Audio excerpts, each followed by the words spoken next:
Tu es parti, je vais revenir sur quelque chose que tu as dit, mais je vais le faire à la fin. J'aurai fini. C'est secondaire. Donc en fait, quand on était au mariage du frère et de la sœur à Étampes, il y a une pensée qui m'est venue et que je n'ai pas compris tout de suite. Mais après, Dieu a parlé à mon cœur pour que je comprenne. C'est que le mariage peut être une bénédiction, mais une malédiction aussi. Sans le savoir, le mariage peut nous mener au ciel, mais aussi nous mener à la perdition. Et donc, on va voir dans Genèse 2, chapitre 24, dans Genèse chapitre 2, verset 24, le mariage, c'est la première institution que Dieu a créée. Pourquoi? Donc, Genèse 2, 24, avant que je le dise, donc, c'est la première institution que Dieu a créée. Pourquoi? Parce que le mariage est vraiment la représentation physique du plan de Dieu depuis la création qui était Christ et l'Église. Voilà pourquoi ça a une telle importance pour Dieu que la première chose qu'il a créée, la première institution sacrée avec des ordres dans cette institution à respecter a été, la première c'est vraiment le mariage. Donc Genèse 2 verset 24, c'est pourquoi l'homme quittera son père et sa mère et s'attachera à sa femme et ils deviendront une seule chair. Et on va voir que c'est Adam qui dit ça, puisqu'il dit, et l'homme dit, voici cette fois celle qui est os de mes os et chair de ma chair, on l'appellera femme parce qu'elle a été prise de l'homme. Mais on va voir quelque chose d'intéressant dans Matthieu ensuite. C'est Christ qui va reprendre ce que Adam va dire. C'est Matthieu chapitre 15, c'est ça? Dans 19 verset 5. Pourtant c'est Adam qui l'a dit dans Genèse, mais Christ va nous dire que c'est Dieu en fait qui a donné cet ordre, mais par la bouche d'Adam. Parce que comme on le sait, à la création, Adam et Dieu étaient vraiment un en esprit. Adam était vraiment en communion parfaite avec Dieu. Donc quand Adam a dit cela, que l'homme et la femme, l'homme quittera son père et sa mère et s'attachera à sa femme, c'est Dieu qui a parlé par la bouche d'Adam. Tout comme nous aujourd'hui, quand un homme parle, enseigne la vérité, c'est Dieu qui parle à travers sa bouche et non l'homme qui a une quelconque importance. L'homme n'est rien, comme disait Paul, la chair n'est rien, mais c'est l'esprit qui vivifie. Donc, Matthieu 19, verset 4 à 6. Donc, Jésus dit, il répondit, n'avez-vous pas lu que le Créateur, au commencement, fit l'homme et la femme et qu'il dit? Donc, c'est le Créateur qui a dit. Et pourtant, on a vu qu'on dirait que c'est Adam qui a dit, mais c'est Dieu qui a dit par la bouche d'Adam. C'est pourquoi l'homme quittera son père et sa mère et s'attachera à sa femme et les deux deviendront une seule chair. Ainsi, ils ne font plus deux, mais ils font une seule chair. Que l'homme donc ne sépare pas ce que Dieu a joint. Amen.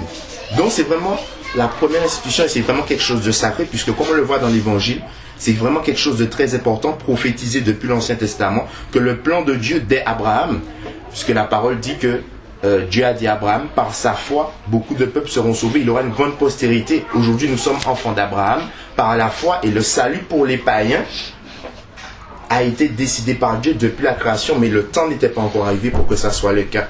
Mais à la création, c'était déjà le plan de Dieu que tous les hommes soient sauvés, païens ou juifs par la chair. Maintenant, aujourd'hui, nous sommes les juifs spirituels et les juifs charnels le sont de façon charnelle. Mais nous, la Bible nous dit, nous sommes les juifs, nous qui sommes circoncis de cœur, spirituellement.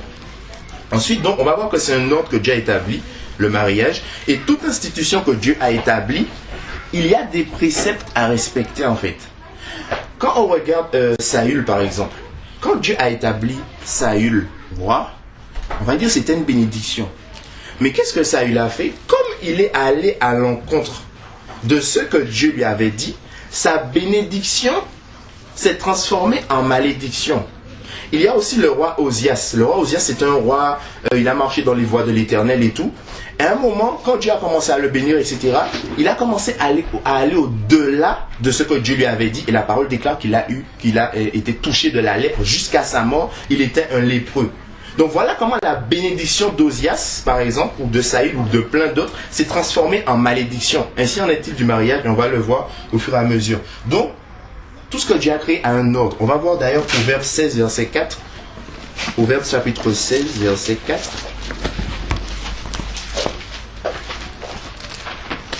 On va voir deux chapitres qui nous disent ça, que tout ce que Dieu a fait, c'est pour un ordre. Il y a une façon de faire. Donc, l'Éternel a tout fait pour un but, même le jour du malheur.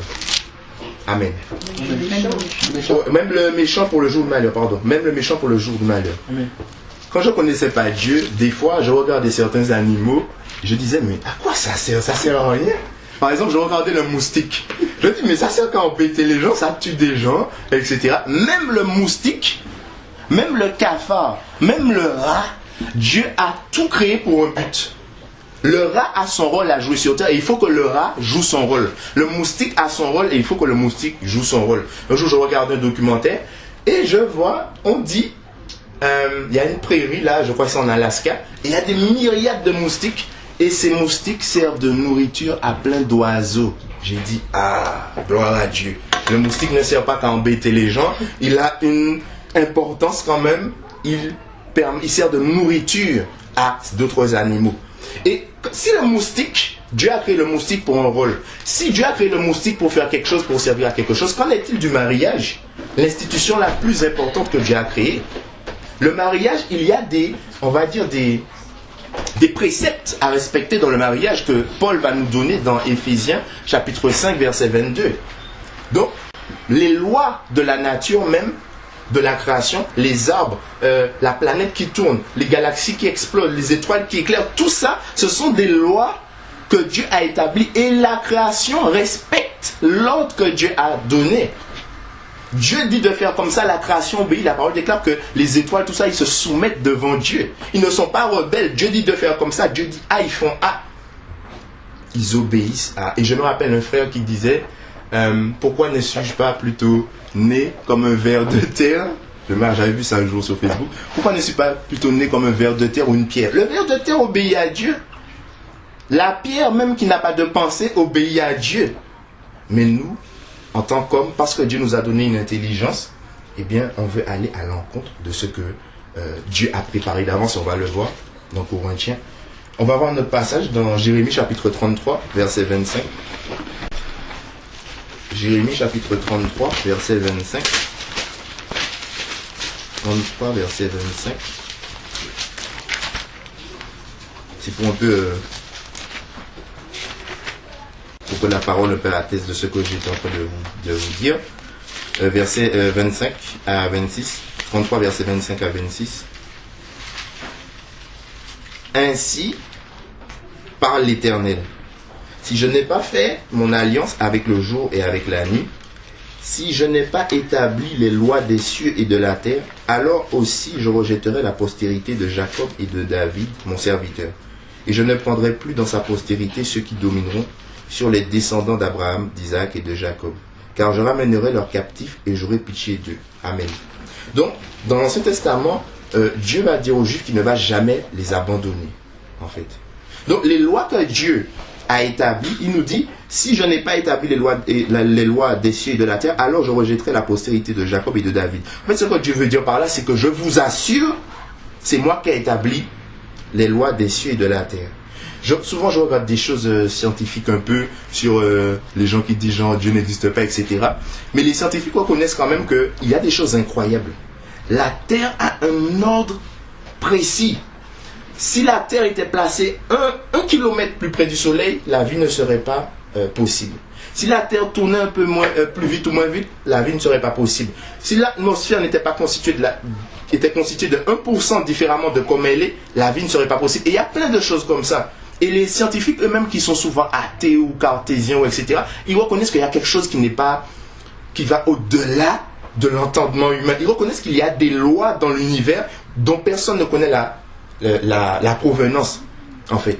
Et donc, de la même façon que Dieu a créé des lois, des façons de faire pour la terre, etc., de la même façon pour l'institution la plus importante de l'humanité, qui est le mariage, car à l'image de l'Église et de Christ, eh bien, il y a des lois, il y a une façon de faire. C'est pour ça que dans Éphésiens 2, verset 10, l'apôtre Paul va rappeler ceci. Éphésiens chapitre 2, verset 10. Éphésiens chapitre 2, verset 10.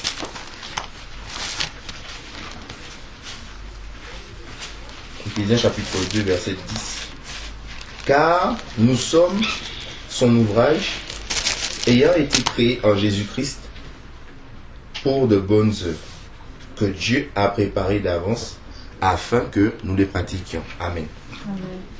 Donc Dieu a préparé ses œuvres, c'est-à-dire ce qu'il faut faire qui est digne d'un enfant de Dieu, les fruits dignes de la repentance, comme disait Jean-Baptiste. Dieu a préparé toutes ces choses d'avance. Mais c'est pas pour que nous fassions comme on veut. C'est pas des conseils. Il a dit afin que nous les pratiquions. Si Dieu a préparé toutes ces bonnes œuvres, s'il nous a dit comment agir, comme il a dit à au soleil, aux étoiles et tout, c'est pas pour qu'on fasse ce qu'on veut, c'est pour que comme les étoiles, la terre, tout ça, on les pratique. C'est pour qu'on les fasse. Mais bien sûr, si on n'a pas un cœur disposé pour les faire, on ne pourra pas les pratiquer comme les frères l'ont rappelé. Si on n'est pas connecté à Christ, si on n'est pas né de nouveau, puisqu'il n'y a pas de vraiment né de nouveau, c'est si on n'est pas né de nouveau en fait. Donc si on n'est pas né de nouveau, ça veut dire qu'on n'a pas tout abandonné, nos pensées là, tout ce qu'on a engrangé depuis qu'on est né, nos cultures, nos traditions. Eh bien, par exemple, dans le mariage, si on a engrangé le machisme, on ne pourra pas manifester. Si on a engrangé le féminisme, on ne pourra pas manifester les bonnes œuvres que Dieu a préparées d'avance afin que nous les pratiquions. Donc, on va aller dans le vif du sujet, Éphésiens, chapitre 5, verset 22, que le frère a un peu abordé. Éphésiens, chapitre 5, à partir du verset 22. Femmes, soyez soumises à vos maris, comme au Seigneur, car le mari est le chef de la femme, comme Christ est le chef de l'Église, qui est son corps et dont il est le sauveur. Or, de même que l'Église est soumise à Christ, les femmes aussi doivent l'être à leur mari en toutes choses. Marie, aimez vos femmes comme Christ a aimé l'Église et s'est livré lui-même pour elle, afin de sanctifier la parole, après l'avoir purifiée par le baptême d'eau, afin de faire paraître devant lui cette Église glorieuse, sans tache ni ride, ni rien de semblable, mais sainte et irrépréhensible. C'est ainsi que les maris doivent aimer leurs femmes comme leur propre corps. Celui qui aime sa femme s'aime lui-même. Car jamais personne n'a haï sa propre chair, mais il la nourrit et en prend soin, comme Christ le fait pour l'Église. Parce que nous sommes membres de son corps. C'est pourquoi l'homme quittera son père et sa mère et s'attachera à sa femme, et les deux deviendront une seule chair. Ce mystère est grand, je dis cela par rapport à Christ et l'Église. Du reste, que chacun de vous aime sa femme comme lui-même, et que la femme respecte son mari. Amen. Amen. Donc en fait, ce passage-là, on peut de façon très simple dire que, ça on va dire entre guillemets, c'est le règlement intérieur que Dieu a établi pour nous qui sommes enfants de Dieu concernant le mariage. Tout ce qu'on a lu là, en fait. Et nous sommes tenus, si nous disons enfants de Dieu, d'avoir un cœur disposé à accomplir ces choses afin que le Saint-Esprit puisse travailler et que ces actes puissent se manifester. Et on nous dit au verset 32, ce mystère est grand, je dis cela par rapport à Christ et l'Église. Lorsqu'on se marie, ou qu'on veut se marier, si dans sa tête, on n'a pas compris que quand je veux me marier, j'ai une lourde responsabilité. Parce que je représente sur terre le mystère de Christ et l'Église. Et il faudra que je sache assumer ce dans quoi je me suis engagé. Si je ne sais pas l'assumer, si le sel perd de sa saveur, eh bien, il y aura des conséquences. Donc, il faut que je sache dans quoi je suis, si je le suis déjà. Il faut que je sache que je suis dans le mariage, mais ce n'est pas un jeu en fait. C'est pas comme le monde l'entend, c'est juste bon, on s'engage et puis c'est rien d'important. Non, le mariage c'est quelque chose de sacré, comme le monde lui-même le dit. Le mariage est sacré. L'homme est vraiment à l'image de Christ. La femme est vraiment à l'image de l'Église. Donc chacun doit respecter le rôle qui lui incombe. Au verset 22, donc j'avais un peu abordé ça dimanche passé, il est dit, femmes, soyez soumises à vos maris comme au Seigneur.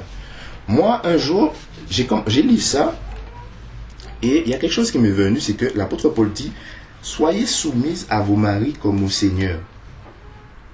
Est-ce que moi, en tant qu'enfant de Dieu, moi, même homme, c'est même pas même, est-ce que moi, en tant qu'homme, je vais même penser à crier sur Christ? À crier sur Christ, oui, sur le Seigneur. Jamais. J'ai un tel respect pour Christ, je ne vais même pas penser à crier sur lui. Est-ce que je vais penser à parler à Christ de façon autoritaire? Non, c'est pas possible. Comme la sœur disait justement, comment elle a réussi à avoir cette position de soumission, comme elle dit, la soumission étant le respect, et rien d'autre, un respect poussé envers son mari, et bien c'est quand elle a considéré que son mari est comme Christ. Et de la même façon que certains comportements, je ne vais même pas penser à les avoir avec Christ, de la même façon mon mari qui est mon chef, et la parole nous dit que je dois être soumise à mon mari comme au Seigneur, et bien il y a certains comportements qui vont complètement disparaître. Parce que quand je vois en mon mari Christ, bien sûr si mon mari me dit de faire des choses qui ne sont pas de la gloire de Dieu, je ne vais pas les faire. Mais quand je vois en mon mari Christ, vraiment je vais avoir une attitude de respect. Il y a une façon de parler que je vais abandonner. Il y a une façon de regarder que je vais abandonner. Il y a une façon de penser. Il y a des pensées que je ne vais même pas penser sur Christ. Si cette pensée vient, je vais la rejeter tout de suite. Il doit en être de même concernant le mari en fait. Si je suis une femme, il y a des choses vraiment, je me dis, mais est-ce que ces pensées-là, est-ce que je les aurais nourries envers Christ? Si la réponse est non, je sais ce qu'il me reste à faire. Je dois me repentir sincèrement, en fait. Parce que je désobéis à Dieu simplement. Là, c'est un ordre. Hein. La parole dit, soyez soumis à vos maris comme au Seigneur. Ce n'est pas un conseil. C'est un ordre du Seigneur. Et la parole dit que si nous sommes enfants de Dieu, nous devons porter des bons fruits, en fait. Donc ça, c'est la femme. Maintenant, le mari. Car le mari est le chef de la femme, comme Christ est le chef de l'Église, qui est son corps et dont il est le sauveur. Or, de même que l'Église est soumise à Christ, les femmes aussi doivent l'être à leur mari en toutes choses. Maintenant, le mari. Marie, aimez vos femmes comme Christ a aimé l'Église et s'est livré lui-même pour elle. Est-ce que Christ va même penser à insulter l'Église? Non, c'est pas possible. De la même façon, moi qui ai mari, si Christ, lui, ne va jamais penser à insulter l'Église, moi, ça ne va même pas me traverser l'esprit d'insulter ma femme. Si Christ, lui, ne va pas commencer à crier sur l'Église, à commencer à la maltraiter, etc., moi, ça ne doit même pas me passer par l'esprit. Si Christ est patient envers moi, parce que souvent, on est enfant de Dieu, mais on fait encore des choses qui déplaisent à Dieu. Dieu est patient avec nous. S'il fallait que Dieu frappe, tant qu'on fait des choses qui ne sont pas de sa gloire, personne ne serait sauvé. Mais on est enfant de Dieu, on fait encore des choses qui ne sont pas de la gloire de Dieu, mais Dieu est patient. La parole dit dans Jean 15 que si quelqu'un porte du fruit, il les monte afin qu'il porte plus de fruits. Donc c'est un travail, au fur et à mesure, Dieu va ôter les choses qui ne lui plaisent pas. Donc Dieu est patient envers nous. De la même façon que Christ est patient envers nous, l'Église, de la même façon, moi, en tant que mari, quel que soit le comportement de ma femme, je dois être patient. Manifester le caractère que Christ manifeste avec l'Église. Parce que je représente Christ dans mon foyer. De la même façon, la femme, que j'ai abordée tout à l'heure, quel que soit le comportement de mon mari, et je l'avais d'ailleurs dit dimanche, c'est une réflexion que j'entends souvent les sœurs dire, ah mais mon mari est comme ceci, donc comment je peux être soumis? C'est pas ce que Dieu a dit. Et d'ailleurs, comme j'avais mentionné dans Psaume 1, la parole dit, le fruit en sa saison. Comme j'avais expliqué, la saison du fruit, c'est-à-dire la saison des fruits de l'esprit, la saison privilégiée, c'est l'épreuve. C'est dans l'épreuve que Dieu regarde maintenant. Quelle sera ton attitude? On a vu dans 1 Pierre chapitre 3, qu'est-ce qu'il est dit? Afin que si quelques-uns n'obéissent pas à la parole, ils soient gagnés, à la vérité, à la parole, qu'ils soient gagnés sans parole par leur femme. Donc il est dit, si quelques-uns n'obéissent pas à la parole, si mon mari n'obéit pas à ma parole, c'est qu'il est pénible. C'est qu'il va me faire du n'importe quoi. Ben Dieu dit, tu ne parles pas malgré ça. C'est là que je regarde si tu restes dans la place que je t'ai donnée. Et si tu restes dans cette place, malgré le mauvais comportement de ton mari, eh bien je t'assure, tu vas le gagner si tu restes connecté à moi, comme les frères l'ont dit. Donc il n'y a pas de condition en fait pour rester chacun à la place que Dieu nous a donnée. C'est pour ça que Christ disait, lors de l'enlèvement, un sera pris, l'autre laissé. Pourquoi? Parce qu'il y a un qui sera resté à sa place, l'autre ne sera pas resté, il n'est pas enlevé. Il n'est pas resté là où Dieu l'a placé, en fait. Et voilà comment, entre autres, le mariage, qui était d'abord une voie de bénédiction, parce que le mariage, normalement, est censé être un paradis sur terre, dans le foyer, tout comme à la création, c'était un paradis, le mariage entre Adam et Ève était quelque chose de magnifique, c'est un havre de paix, ils ne se disputaient pas, etc. De la même façon, nous, aujourd'hui, un mariage en Christ doit être un paradis sur terre. La parole dit que dans Malachie 3, 3, verset 18, vous verrez de nouveau la différence entre le juste et le méchant, entre celui qui sert Dieu et celui qui ne le sert pas. Si je me dis enfant de Dieu et que mon mariage n'a rien de différent avec le mariage d'un païen, il y a un problème. C'est pas normal. Il faut que vraiment je me remette en question et que les deux choisissent maintenant de vivre selon l'esprit, véritablement. Parce que Dieu a dit, c'est une prophétie, qu'il y aura, quand il dit il y aura, il parle du temps messianique, comme le frère disait. Donc en Christ, on verra à nouveau la différence entre le juste et le méchant, entre celui qui sert Dieu et celui qui ne le sert pas. Pourquoi Dieu dit à nouveau? Parce que quand les Juifs étaient chez les nations païennes, on ne voyait plus la différence entre un Juif et un païen en fait. Parce que les Juifs, au fur et à mesure, ils ont adopté toutes les coutumes des païens, toute la façon de penser des païens. Un jour, je regardais un documentaire sur les Juifs, on disait qu'au début à la création de l'État juif, quand on mettait un Juif à côté d'un païen, ça n'avait rien à voir. Mais quand ils ont commencé au fur et à mesure à prendre les coutumes des païens, tu mets un Juif à côté d'un païen, de quelqu'un qui ne connaissait pas Dieu, il n'y avait aucune différence. Et Dieu dit donc que désormais, au temps messianique, après Christ, maintenant tu verras une différence. Donc de la même façon, dans mon mariage chrétien, lorsqu'un païen va voir mon mariage, eh bien, il va pouvoir dire, ah mais c'est pas comme mon mariage à moi. Il y a vraiment une différence. Si le païen ne dit pas ça, il y a un problème.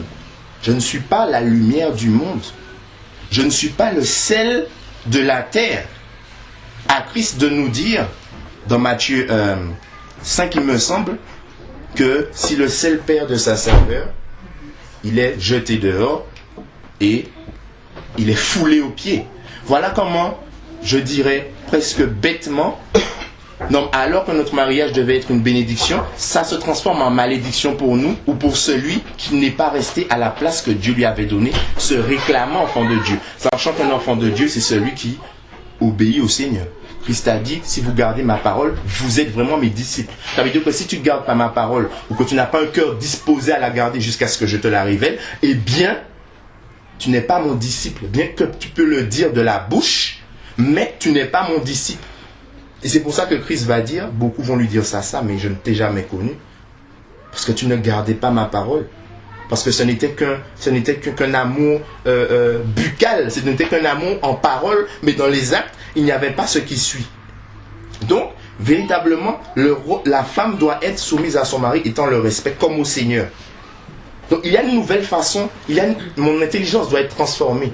Je ne dois plus voir mon mari selon la chair, mais comme je le disais, selon l'esprit. Comme je disais la dernière fois, si je regarde les choses charnellement, je vais récolter du charnel. Si je regarde les choses spirituellement, je vais récolter du spirituel.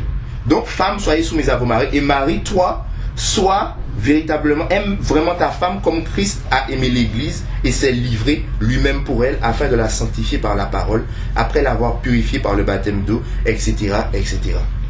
Donc, voilà le cahier des charges, voilà le règlement intérieur que Dieu a établi pour tout couple marié. Souvent, on dit que en Christ, en fait, on n'a plus de commandements, en fait, à respecter.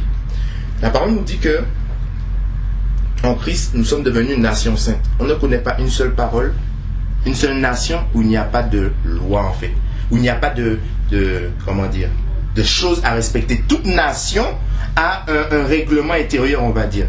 Il n'y a pas une seule nation qui n'a pas de loi. L'apôtre Paul lui-même disait que je suis libre vis-à-vis du péché, mais pas par rapport à Christ. Quand on est en Christ, nous sommes esclaves de la justice. Esclaves étant pour nous faire comprendre que tout ce que nous faisons dans notre vie, je fais ça, c'est la volonté de Dieu. Est-ce que c'est la volonté de Dieu? On ne vit plus selon nos envies, en fait. Moi, je pense que c'est fini. Quand on est enfant de Dieu, il n'y a plus de moi, je pense que c'est Dieu, tu penses quoi? Et parce que toi, tu penses ça, j'agis comme cela. C'est ça en tant qu'enfant de Dieu. Voilà pourquoi nous sommes esclaves de la justice.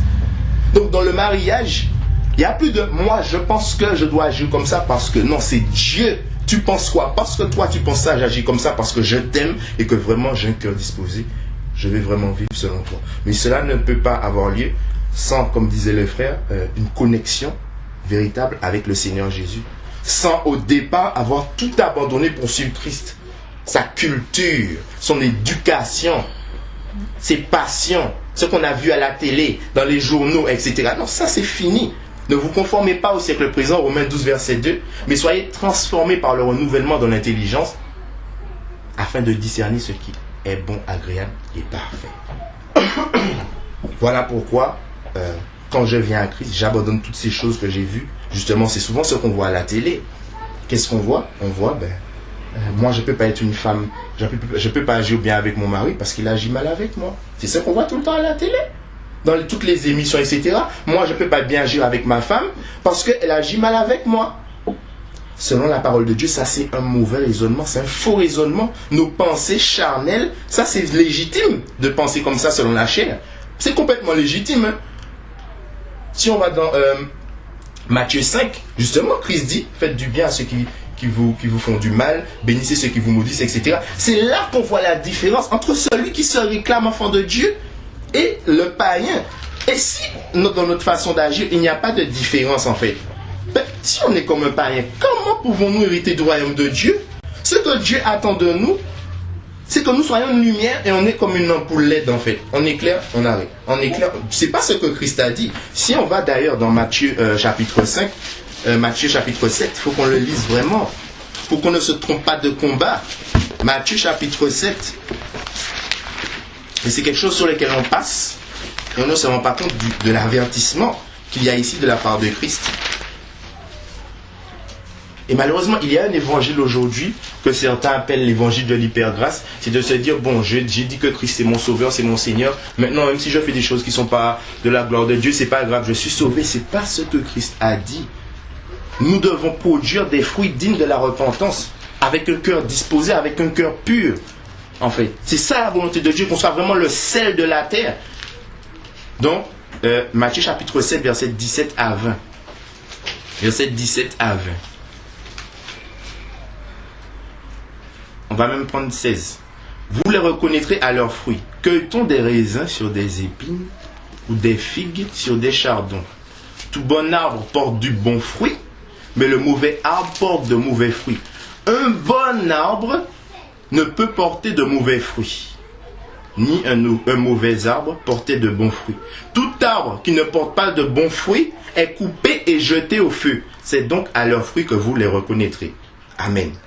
Donc Christ dit que on ne peut pas se déclarer bon arbre. C'est faux. Je me mens à moi-même. Je suis un menteur. Si je dis je suis enfant de Dieu, mais je continue à cultiver les fruits de la chair, je me mens à moi-même et je me trompe de combat en fait. Je crois me diriger vers le royaume de Dieu, mais au fur et à mesure, quand je vais mourir, malheureusement, au lieu de me diriger vers le ciel, je vais voir que je prends une autre destination. Parce que Christ a dit véritablement, un bon homme ne peut pas porter du mauvais fruit. C'est pas possible. Si tu vis vraiment selon l'Esprit de Dieu, même quand par exemple tu accomplis une œuvre de la chair, assez rapidement tu te repens tout de suite, mais tu ne cultives pas ça. En fait, c'est-à-dire il y a un bourgeon qui va pousser, mais tu coupes ça tout de suite. Non, au nom de Jésus, je repousse ça. Mais quand tu commences à cultiver la chose, voilà, là, tu es en train de porter un mauvais fruit en fait. Et Christ dit, on ne peut pas porter se déclarer bon arbre et porter de mauvais fruits. Verset 19, il est dit, tout arbre qui ne porte pas de bons fruits est coupé et jeté au feu. Quand Christ dit ça, sous-entendu, tout arbre qui ne porte pas de bons fruits seulement est coupé et jeté au feu. Puisqu'il a dit avant, si un arbre porte du mauvais fruit, il est coupé et jeté au feu. Comme le frère Alain le disait, si Christ nous dit que nous sommes capables de porter que de bons fruits, c'est parce qu'il nous a donné la capacité de le manifester. Christ ne nous aurait pas tous condamnés en nous disant que, justement, il est en train de dire clairement que si tu ne portes pas uniquement de bons fruits, tu ne peux pas être sauvé. C'est ce qu'il dit. Il dit tout arbre qui ne porte pas de bons fruits est coupé et jeté au feu. C'est sans équivoque en fait.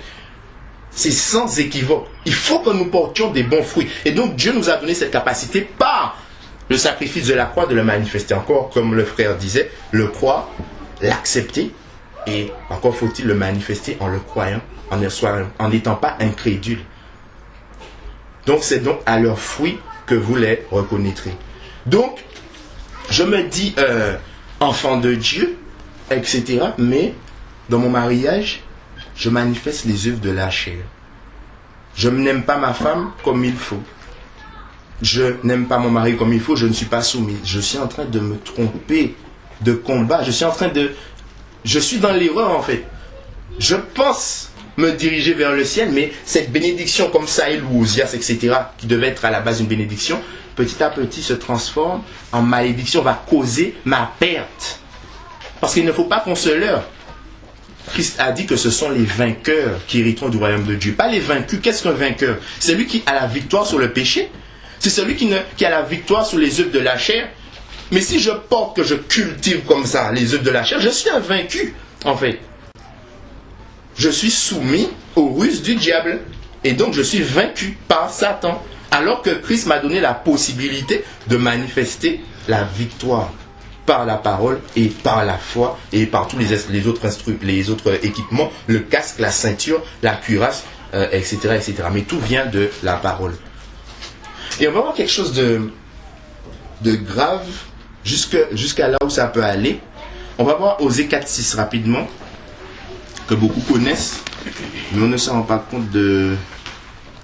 Je pourrais dire c'est chaud. Osée 4, verset 6. Si on fait l'erreur, en fait, de marcher selon la chair, avant de voir ce passage, si on fait l'erreur de marcher selon la chair, imaginons, moi, Marie, je marche selon la chair et ma femme lutte pour rester selon l'esprit.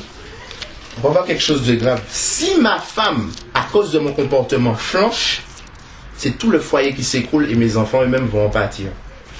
Parce que je ne suis pas, je ne demeure pas là où Dieu m'a placé, en fait. Parce que je désobéis à Dieu. Parce que je veux vivre selon la chair. Et donc, il n'y a aucun des deux qui tient la baraque. La maison va s'écrouler. Un jour, on était allé voir une sœur avec les frères. Parce que le mari de la femme agissait mal. La sœur, elle est sortie. Elle disait, je crois, au début que elle était soumise. Mais quand elle a vu son mari agir comme ça, eh bien... Elle a dit non, c'est pas possible. Elle a commencé à réagir selon la chair. Là, il n'y a plus personne qui tient la baraque. Quand plus personne ne tient la baraque, il y a un grand boulevard là qui est ouvert pour Satan. Et voilà comment les enfants peuvent être touchés. Si tu as des gens qui veulent te faire du mal, eh bien, tu as des sorciers qui peuvent toucher tes enfants. Toi-même, tu crois que non, tu marches selon la chair. La parole dit, ceux qui marchent selon la chair ne sauraient plaire à Dieu. C'est sans équivoque. Je ne peux pas plaire à Dieu si je marche selon la chair. C'est pas possible. Les œuvres de la chair étant les querelles, les disputes, les divisions, l'envie, etc., etc. Voilà les œuvres de la chair. Donc si je cultive ça, je me trompe. Je crois que je me dirige vers le ciel, mais ce mariage qui devait être pour moi une bénédiction se transforme en malédiction. Donc Osée 4.6. Donc pour appuyer ce que j'étais en train de dire, Osée 4.6, mon peuple est détruit parce qu'il lui manque la connaissance. Puisque tu as rejeté la connaissance, je te rejetterai et tu seras dépouillé de mon sacerdoce. Puisque tu as oublié la loi de ton Dieu, j'oublierai aussi tes enfants. Amen. Donc si moi, je vis selon la chair et que à cause de mon comportement, mon époux, mon épouse vient affaiblir et à tomber aussi dans la chair, on a oublié, on a rejeté la connaissance en fait. Et parce qu'on a rejeté la connaissance, qu'on préfère vivre selon la chair et non selon l'esprit, on devient vulnérable à Satan. Parce que quand justement on cède à la chair, on perd les équipements en fait. La foi, on l'a plus. Puisque si j'avais la foi, j'aurais obéi au Seigneur. J'aurais pas agi selon la chair. L'épée de l'esprit, on l'a pas. Puisqu'on voit la parole de Dieu, on fait autre chose. Quand j'ai pas de bouclier, quand Satan voit ses flèches, je suis touché. Simplement. Je ne peux pas donner des coups d'épée à Satan, ou bien je crois avoir une épée, mais c'est une épée en carton, en fait. Ça ne touche pas Satan. Et voilà qu'on est dans une illusion. Frère Georges en parle un jour, on est dans une illusion, en fait. Ce croyant marcher sur le chemin étroit et resserré, mais on est déjà à côté, on a déjà la lèpre d'Ozias, en fait. C'est une histoire que, je me rappelle plus c'était quoi le chapitre, mais c'était dans les livres de rois, et Chroniques aussi, c'est un des rois de Juda, qui est allé au-delà de ce que Dieu lui avait permis, et il a eu la lèpre jusqu'à la fin de sa vie. Donc voilà. Donc, puisque tu as rejeté la connaissance, je te rejetterai et tu seras dépouillé de mon sacerdoce, puisque tu as oublié la loi de ton Dieu. Donc Dieu te dit ça, Dieu te donne ta place, toi tu veux aller au-delà de ce que Dieu a dit. Donc puisque tu as oublié la loi de ton Dieu, j'oublierai aussi tes enfants, en fait. Et à cause de ton comportement, en fait, si à la longue ça a duré, et puis l'autre a flanché, eh bien, comme il n'y a plus personne pour tenir la baraque, eh bien, on se retrouve dans le cas de la sœur qu'on avait vue la dernière fois, où, eh bien, la sorcellerie est venue et ils ont réussi à toucher l'enfant. ça aurait été dans l'autre cas, si une femme agissait mal avec un mari et que le mari était allé au-delà, avait commencé à vivre selon la chair, et bien qu'est-ce qui se serait passé? La famille aurait été vulnérable, il n'y a personne pour tenir la baraque. Comme on vit tous selon la chair, mais Satan a une grande porte ouverte, en fait. Et voilà comment nos enfants, ceux qu'on dit aimer et qu'on aime vraiment, ceux qu'on aime véritablement, eh bien, à cause de notre comportement, vont être touchés. On va les voir malades, en fait. On va commencer à prier, on ne va pas voir de résultats. On va se demander, mais qu'est-ce qui se passe? C'est parce qu'aucun des deux ne tient la baraque.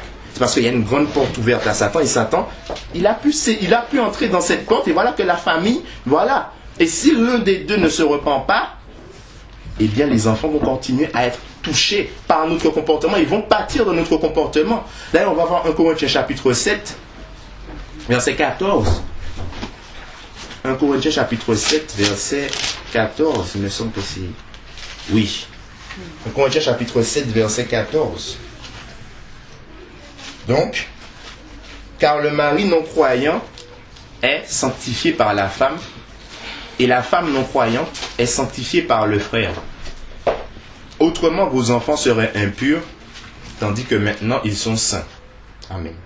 Donc, c'est si un des enfants de Dieu, si une des personnes du couple sont enfants de Dieu, c'est-à-dire vivent selon l'esprit, parce qu'il faut savoir qu'être enfant de Dieu, c'est marcher selon l'esprit. Donc, si une des deux personnes vit selon l'esprit, alors nos enfants sont purs. Et ils deviennent... alors nos enfants sont purs, tandis que... Et voilà. Mais si les deux personnes, maintenant, viennent à marcher selon la chair, il n'y a aucune personne qui tient la baraque. Les deux personnes deviennent des non-croyants, puisque quand on se dit enfant de Dieu et qu'on vit selon la chair, sans le savoir, on devient non-croyant, en fait. Puisqu'on manifeste les mêmes œuvres et on est assimilé aux non-croyants. Donc si nous tous les deux on devient des non-croyants, eh bien nos enfants deviennent impurs. Il y a une porte qui est ouverte en fait à Satan, et Satan a la place pour faire tout ce qu'il veut dans cette famille. Et Proverbe 31 nous dit que la femme sage bâtit sa maison.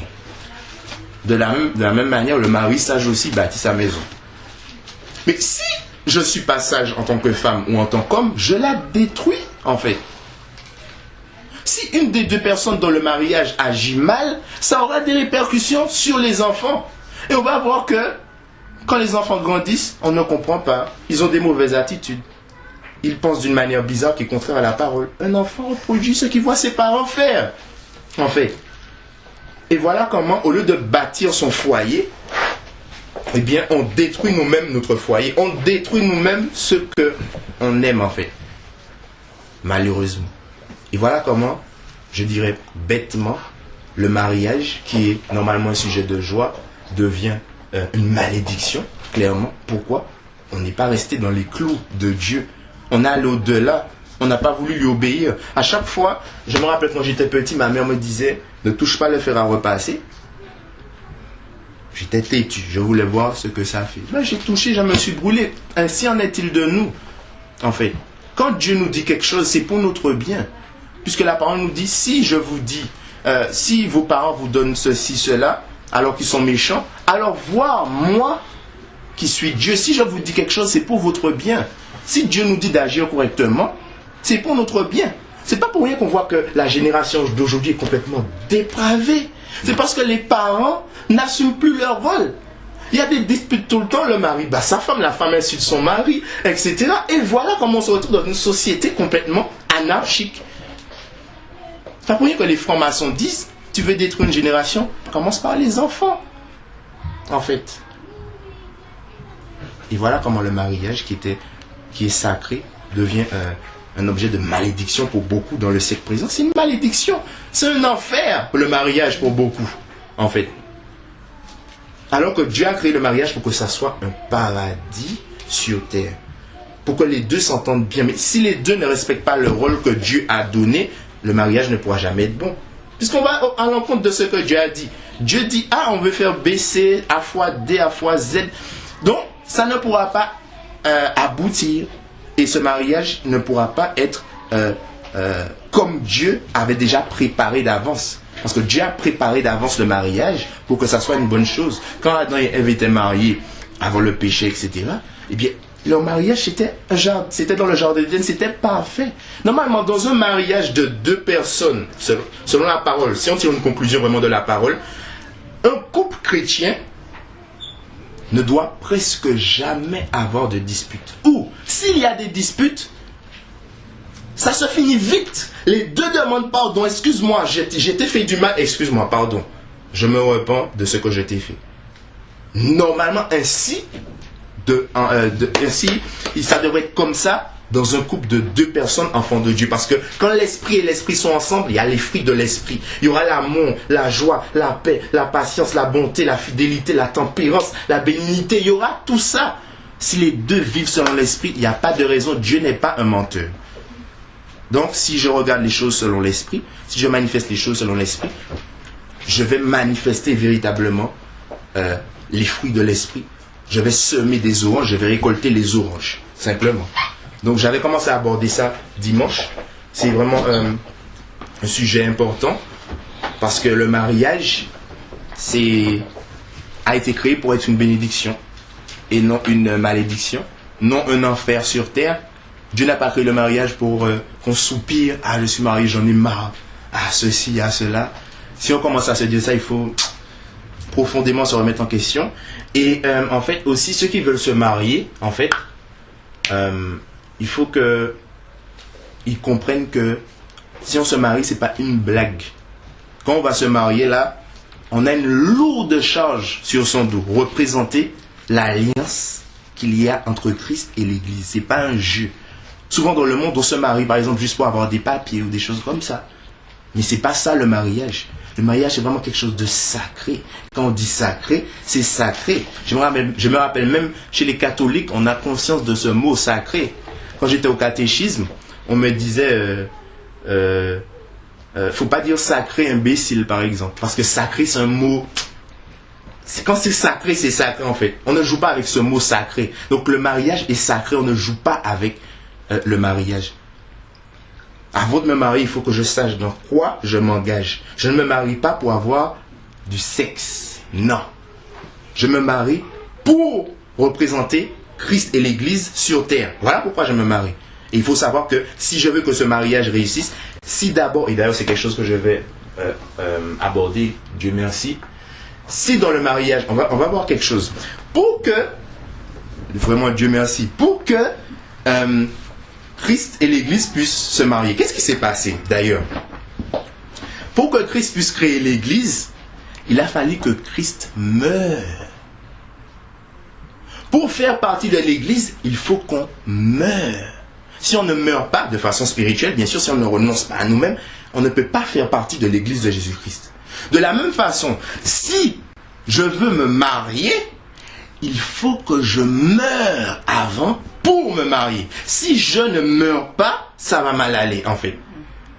Si je ne meurs pas à moi-même, que je ne renonce pas à ma vieille fierté là, mon vieil orgueil d'homme charnel, l'orgueil étant la chose qui a mené à tout ce qu'on voit là, puisque la première chose le premier péché, ça a été l'orgueil de Satan. Il a vu qu'il est quelque chose, il a voulu se rebeller contre Dieu. Mais si je ne fais pas mourir toutes ces choses, si je ne meurs pas à moi-même mari, et si je ne meurs pas à moi-même femme, le mariage ne pourra jamais être quelque chose de paradisiaque, on va dire. Ça va être un combat. Puisque si l'un des deux est charnel, mais il y aura les œuvres de la chair, on va avoir des disputes, on va avoir des querelles, on va avoir des divisions.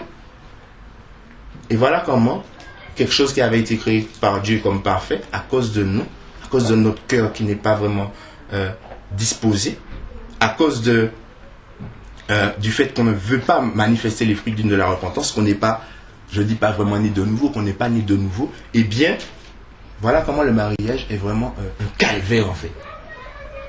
Et ça m'attriste des fois quand on dit, d'ailleurs une fois on avait parlé de ça, on voit des païens, des gens qui ne connaissent pas Dieu et leur mariage se passe bien. Ça doit nous interpeller. Quand moi je me dis enfant de Dieu et que je vois que dans un couple de païens, c'est eux qui me montrent l'exemple. Oh là là là là, il y a un problème.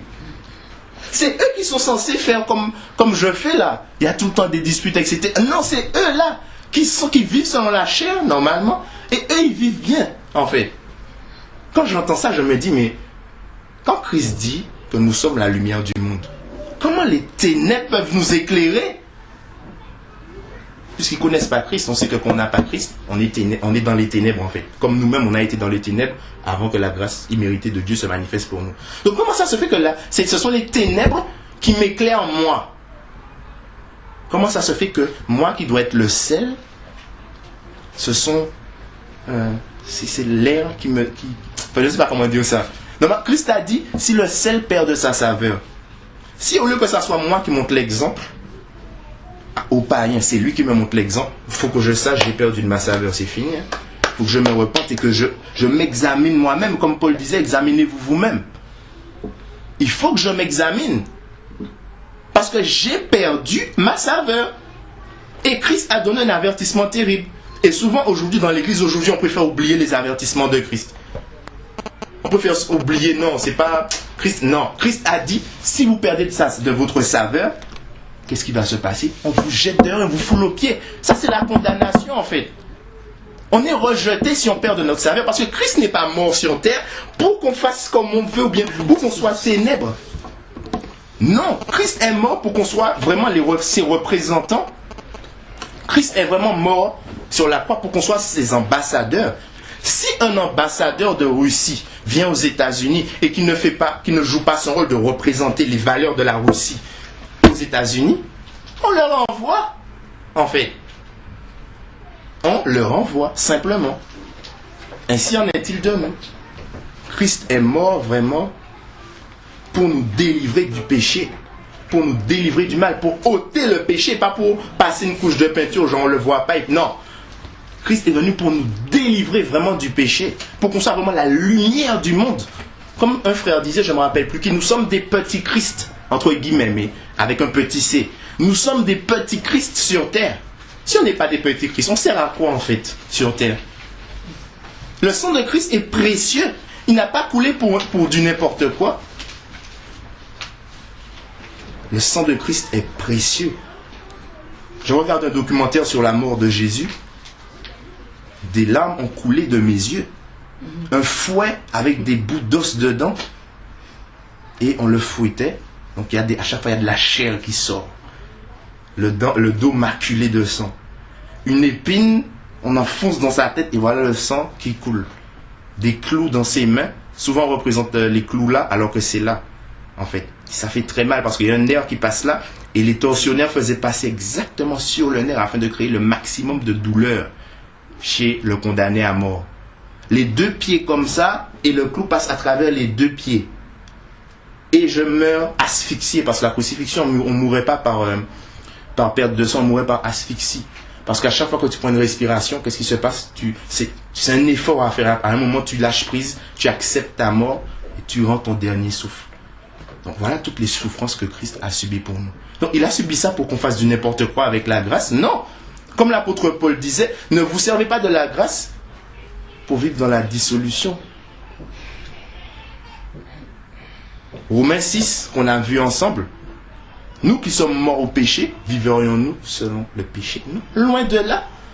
Christ nous a rachetés pour qu'on manifeste la sainteté et non pour qu'on demeure dans les choses qu'on est censé avoir abandonnées avant, véritablement. Donc prenons conscience de cela, que je suis marié, je représente l'Église, et Christ, c'est une tâche très lourde, c'est une responsabilité terrible, on ne joue pas avec ça, et même mon comportement peut même détruire ma famille, si l'autre qui essaye de tenir, en fait, flanche, ben, ça va être grave dans la famille. Au lieu de construire un foyer stable, ben, je vais construire un foyer instable, mes enfants vont pâtir, et moi-même je pense me diriger vers le royaume de Dieu, et malheureusement c'est autre part que je me dirige. Et Christ va nous le rappeler dans Matthieu 7, beaucoup me diront encore, souvent je répète ça, mais c'est un avertissement terrible, et peu de gens ont compris ça, hein. Mais c'est grave. Tu vois, tu as été dans la rue, là, tu as distribué des tracts, et puis Christ te dit, je t'ai jamais connu. Mais je ne veux jamais entendre ça, personnellement. Je pense que tout le monde aussi ici, je ne veux pas entendre ça. On peut me frapper, m'insulter, me clouer, si tu veux faire ça, que Dieu me fasse grâce de pouvoir tenir dans cette situation. Mais on peut me faire, je préfère qu'on me fasse ça, plutôt que Christ me dise à la fin, quand je pense avoir combattu le bon combat, je t'ai jamais connu. Tu as distribué des tracts, tu as parlé de moi dans la rue aux gens, tu as enseigné, tu as loué, tu as fait tout ça, mais je ne te connais pas. Pourquoi? Parce que tu cultivais les œuvres de la chair. Je t'ai dit comment agir d'une façon digne d'un enfant de Dieu. Je t'ai donné la capacité à la croix de le manifester. Tu ne l'as pas fait. Voilà. Je ne te connais pas. Retire-toi de moi, ouvrier d'iniquité. Quelle douleur. Ça fait mal. Et vraiment, je ne veux pas entendre ça. Et je pense qu'aucun de nous ici ne veut l'entendre. Alors, repentons-nous. Si nous avons vu que nous sommes dans ce cas où nous nous disons enfants de Dieu et nous ne manifestons pas les fruits dignes de la repentance, comme disait Jean-Baptiste, et adoptons vraiment une nouvelle façon d'agir. Soyons vraiment enfants de Dieu comme on le dit. D'ailleurs, il me semble dans un passage, l'apôtre Paul va dire, comme vous le dites, il dit quelque chose comme, vous êtes enfants de Dieu comme vous le dites, ou quelque chose comme ça. Donc il faut vraiment manifester les œuvres qui montrent qu'on est enfant de Dieu. Mais comme les frères le disaient, si je ne suis pas connecté à Christ, si je ne manifeste pas la foi dans la parole, si je n'ai pas renoncé à moi au tout début, mes vieilles pensées là, charnelles, venant du monde, je ne pourrai pas manifester les œuvres de l'esprit, je ne pourrai pas être un ambassadeur de Christ sur terre, je ne pourrai pas être la lumière, je ne pourrai pas être le sel, et au lieu que ça soit moi qui soit un exemple pour les autres, eh bien ce sont les autres qui ne connaissent pas Dieu qui vont devenir mes exemples. Et voilà que j'ai perdu ma mission sur terre, j'ai combattu en vain. Je pensais combattre le bon combat de la foi et je vois à la fin, je suis condamné bêtement. Et c'est même pas bêtement, là, les voies de Dieu sont droites, la justice de Dieu est toujours parfaite. Donc voilà, je suis condamné parce que je n'ai pas pratiqué les œuvres que Dieu avait préparées d'avance, parce que je n'ai pas fait ce choix de laisser le Saint-Esprit agir en moi. Je n'ai pas fait le choix de laisser la parole de Dieu me renouveler, me transformer, détruire mon ancien moi et faire de moi une personne vraiment nouvelle, une personne vraiment qui vit dans la sainteté, dans la sanctification et sur qui on peut prendre exemple. Donc, vraiment, je le répète, si on n'est pas chacun mort, on ne peut pas faire un mariage solide. Parce que si Christ et l'Église forment un seul corps, c'est parce que les deux sont morts à eux-mêmes. Christ est mort à lui-même avant pour pouvoir faire l'Église. Et pour faire partie de cette entité qui est l'Église, il faut que moi je meure afin de pouvoir faire un avec Christ. Parce que la nouvelle naissance, c'est ça, c'est mourir à soi-même, renoncer à soi-même, se faire baptiser qui est la manifestation vraiment palpable de ce choix que j'ai fait. Et voilà. Et là, je deviens vraiment un enfant de Dieu parce que j'ai fait ce choix de mourir à moi-même et je fais partie du corps de Christ et donc je suis épouse de Jésus-Christ. Voilà. Donc, voilà le petit message que je voulais donner sur le mariage, que ça fait un moment que je voulais partager cela, mais là, le temps de Dieu n'était pas encore venu. Soyez bénis. Amen. Si vous permettez, j'aimerais qu'on prie par rapport au message qui a été donné, pour que ça reste dans nos cœurs. Pour moi, c'est le message qu'il faut. Si on peut prier pour que ça reste, on garde ce message dans nos cœurs. Et qui fait fructifier ce message. Je ne sais pas si peut-être c'est possible de compléter un petit peu ce qu'il a dit. D'accord, ok. Après, je vais juste lire un passage pour aller un peu dans la médiation dans laquelle on peut lire. Dans 1 Corinthiens chapitre 7, parce qu'il parlait en fait du règlement des choses, dans le sens où il disait que si par exemple les personnes ne sont pas réunies elles-mêmes, bah, le mariage en fait que va construire ne sera pas solide.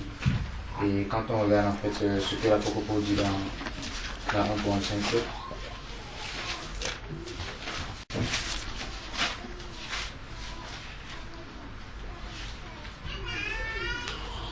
alors dans 1 Corinthiens 7 à partir du verset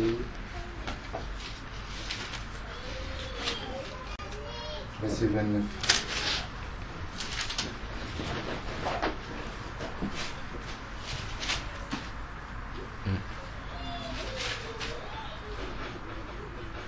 Alors il est écrit: Or, je dis ceci, frère, le temps est difficile.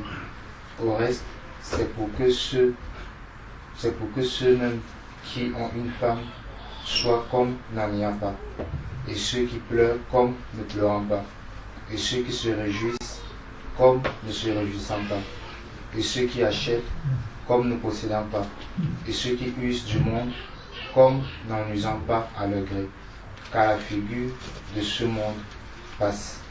Mais je voudrais que vous fussiez sans inquiétude. Celui qui n'est pas marié a le cœur occupé des choses du Seigneur, comment il plaira au Seigneur? Mais celui qui s'est marié a le cœur occupé des choses du monde, comment il plaira à sa femme? Il y a une différence entre la femme et la vierge. Celle qui n'est pas mariée a le cœur occupé des choses du Seigneur pour être sainte de corps et d'esprit. Mais celle qui s'est mariée a le cœur occupé des choses du monde, comment elle plaira à son mari? Mais je dis ceci pour votre avantage, non pour vous enlacer dans des liens, mais en vue de ce qui est bienséant, et pour que vous vaquiez au service du Seigneur sans distraction. Donc en fait, je voulais juste aller dans le même sens de ce qu'il parlait, mais plus pour toucher un aspect un peu de l'œuvre de la chair qui se manifeste souvent, c'est par rapport à l'idolâtrie. L'idolâtrie dans le sens où en fait, à cause de ce que dans le problème du règlement de soi n'est pas réellement affermi, dont la mort en soi n'est pas affermie, du coup, les personnes n'arrivent pas réellement à vivre dans le mariage comme s'ils n'étaient pas mariés. C'est-à-dire en fait à faire réellement du règne de Dieu, de sa justice à fond de leurs préoccupations. Et à ce que réellement, mais tout en fait l'attention et tout le plaisir est porté et tout le désir est porté sur la satisfaction des plaisirs en fait de la chair dans le mariage. C'est-à-dire par exemple des aspects comme la sensualité, où en fait, c'est-à-dire en fait c'est comme si le plaisir sensuel en fait est devenu en fait est élevé de façon à l'extrême, à l'apothéose, parce qu'en fait réellement la parole du règlement de soi n'est pas pleinement affirmée dans le cœur. Et du coup en fait je me permets en fait d'en parler, d'ajouter, parce que c'est que le diable en fait agit beaucoup dans les foyers et empêche réellement en fait la prospérité de l'œuvre de Dieu au travers des foyers. Que les épouses soient consacrés et que les épouses en fait soient consacrées pour être disponibles en fait pour l'œuvre de Dieu, pour que l'église vraiment puisse s'épanouir et pour qu'en fait le foyer soit une bénédiction de l'œuvre du Seigneur. Donc en fait c'était juste pour ajouter par rapport également à la parole qui dit dans Luc chapitre 14, que celui qui n'équipe pas son père, sa mère, sa femme, ses enfants, n'est pas digne du royaume des cieux. Et même pour ceux qui s'éveillent aussi au mariage, pour ceux qui sont célibataires comme certains d'entre nous, que réellement en fait ce ne soit pas que réellement à cause de ce qu'on a accepté la parole du règlement de soi, ce ne soit pas comme en fait une euphorie, un rêve que on va se marier et ce sera le lieu en fait de toutes sortes de débordements, de débauches, où en fait les passions qu'on a accumulées dans notre corps, on va profiter en fait pour réellement se livrer en fait à la débauche.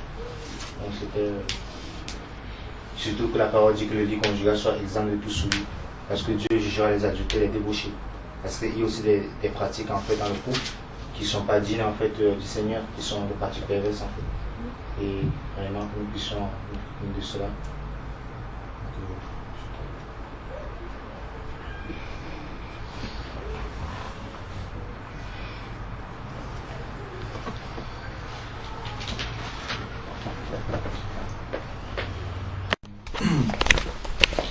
Dans ce que le frère a dit, parce que dans son propos, il parlait du mariage qui peut être une bénédiction ou comme une malédiction.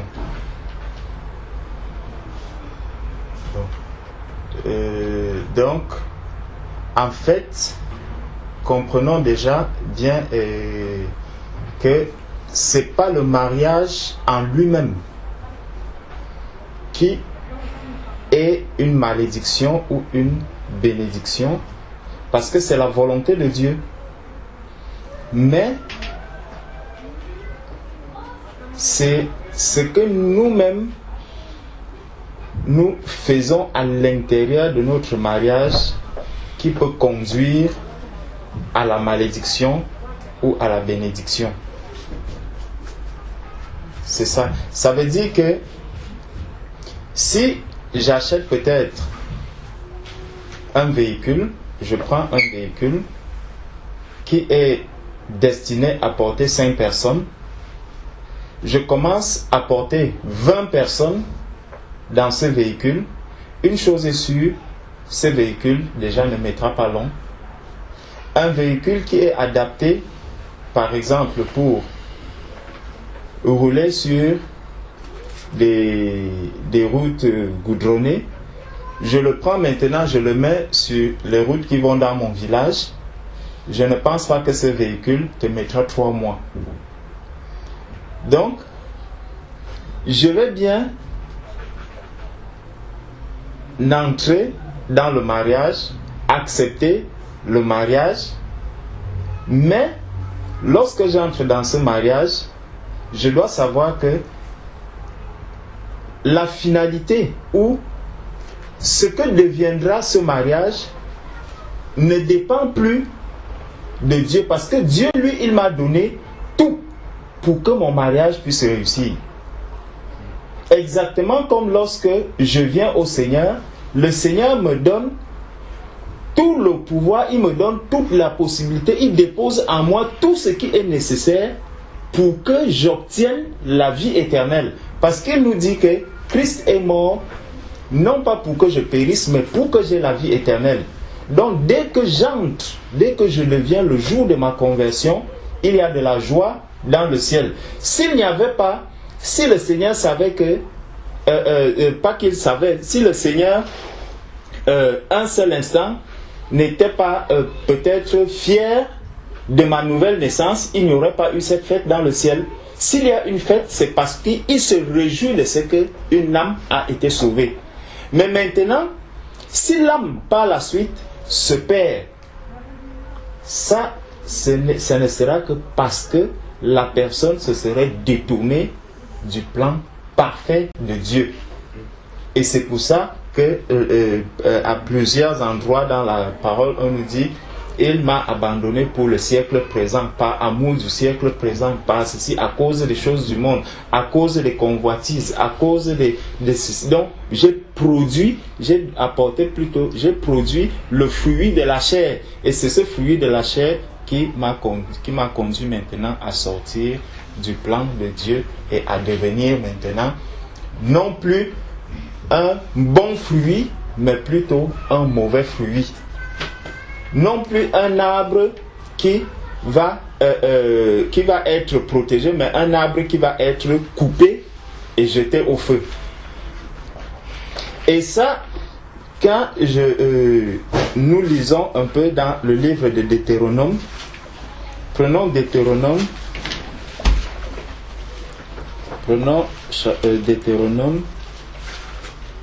nous voyons un peu comment, parce que le frère, tout au début, il a expliqué comment est-ce que on arrive au mariage, comment est-ce que le Seigneur, le plan de Dieu.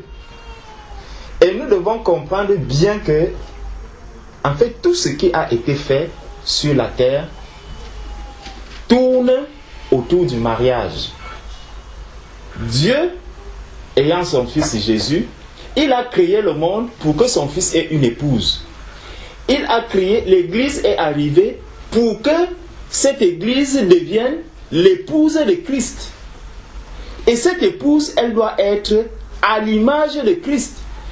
Dieu ne peut pas accepter que son fils ait une épouse qui a des taches, qui a des rides. C'est pour ça qu'il dit qu'il vient chercher une église sans taches ni rides. L'épouse de Christ doit être à l'image de Christ. Elle doit être sainte, comme Christ lui-même est saint.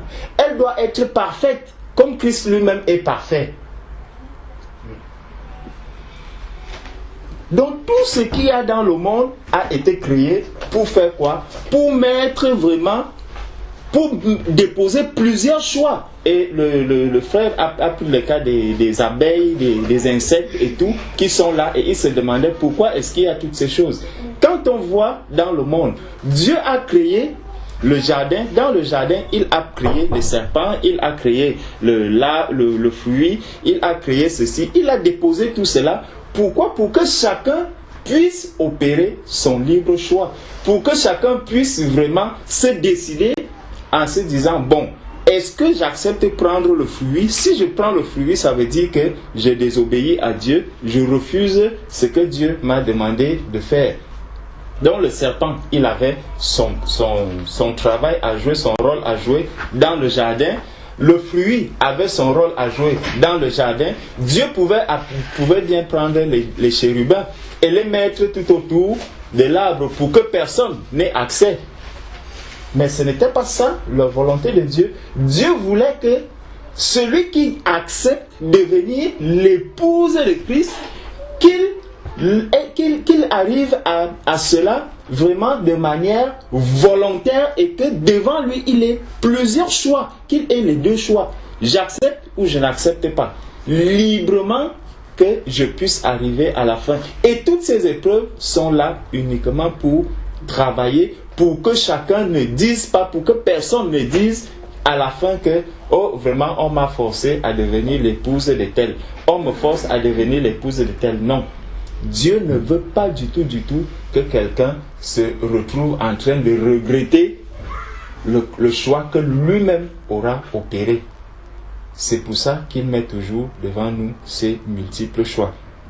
Donc, dans le livre de Deutéronome, nous voyons comment Dieu vient parler à son peuple. Et quand le frère parlait aussi, il a parlé des enfants, de tout ce qui arrive. Et nous voyons dans Deutéronome 28, à partir du verset, commençons même au verset 1. Deutéronome 28 ou verset 5? Ou Deutéronome 5? Deutéronome 28. 28. Oui, Deutéronome 28. Dans Deutéronome 27 déjà, à partir du verset 11, il commence déjà à parler des malédictions et tout. Dans Deutéronome 28, il vient parler des bénédictions. Je préfère qu'on parle plus des bénédictions. Parce que chaque homme aime plus qu'on lui parle des bénédictions. Si tu obéis à la voix de l'Éternel, donc c'est par là qu'il commence. Il dit, si tu obéis à la voix de l'Éternel, ton Dieu, en observant et en mettant en pratique tous ses commandements. C'est par là qu'il commence. Si tu obéis à la voix de l'Éternel, ton Dieu, en observant et en mettant en pratique tous ses commandements, que je te prescris aujourd'hui, l'Éternel, ton Dieu, te donnera la supériorité sur toutes les nations de la terre. Bon. Pourquoi j'aurai la supériorité sur toutes les nations de la terre? Cela ne veut pas dire que je deviendrai le président de toutes les nations. Non. Christ avait cette supériorité sur toutes les nations. Pourquoi? Parce que dans sa marche, il témoignait, il était capable de dire à Pilate que non, ce n'est pas toi qui es capable de me dire quoi que ce soit concernant ma vie. Ça veut dire je suis capable de vivre en France en respectant les lois du territoire français, en étant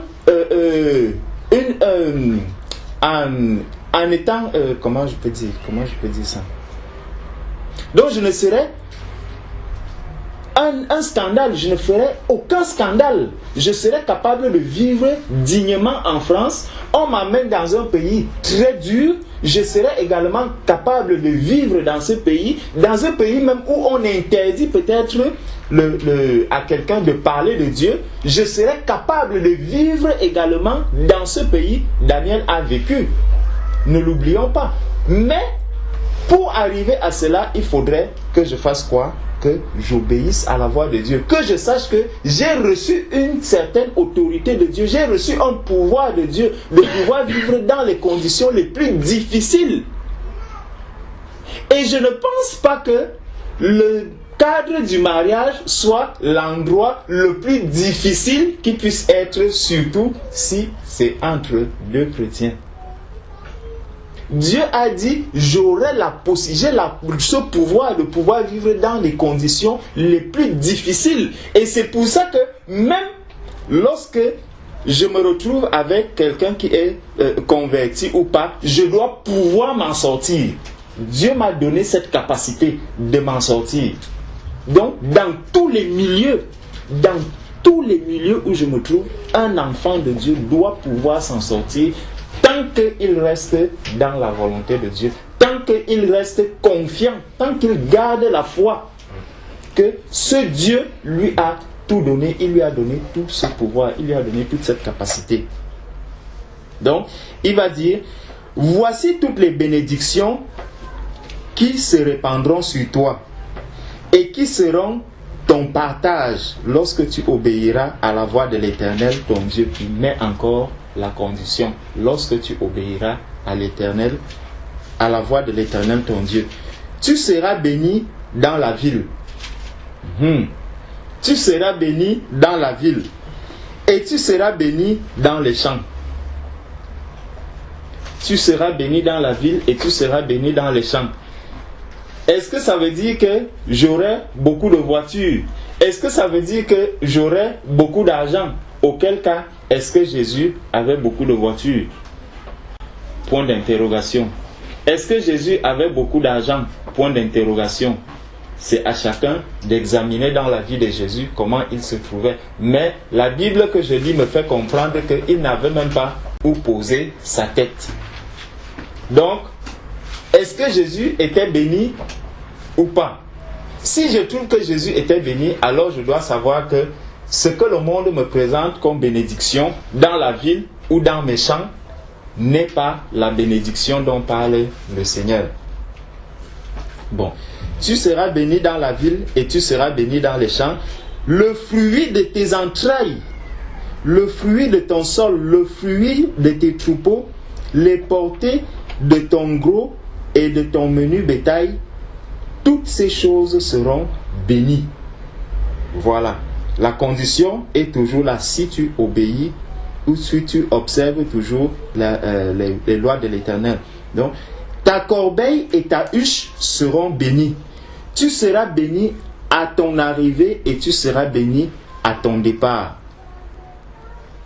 L'Éternel te donnera la victoire sur tes ennemis qui s'élèveront contre toi.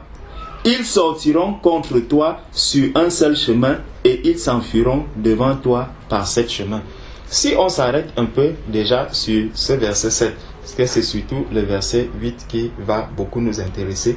Le verset 7, quand il dit « L'Éternel te donnera la victoire sur tes ennemis qui s'élèveront contre toi. » Bon, supposons un peu que quand on regarde même dans nos mariages, tu commences... Bon, moi, la femme, je considère que mon mari est mon ennemi. Non, je prends le cas vraiment, le cas qui n'existe, c'est pas le cas, mais prenons un peu ce cas, que mon mari est mon ennemi. Alors je vis avec lui comme s'il était mon ennemi. Mais la parole de Dieu ici me dit déjà que j'ai quoi? J'ai la victoire sur lui. Et si j'ai donc la victoire sur lui, hier il y a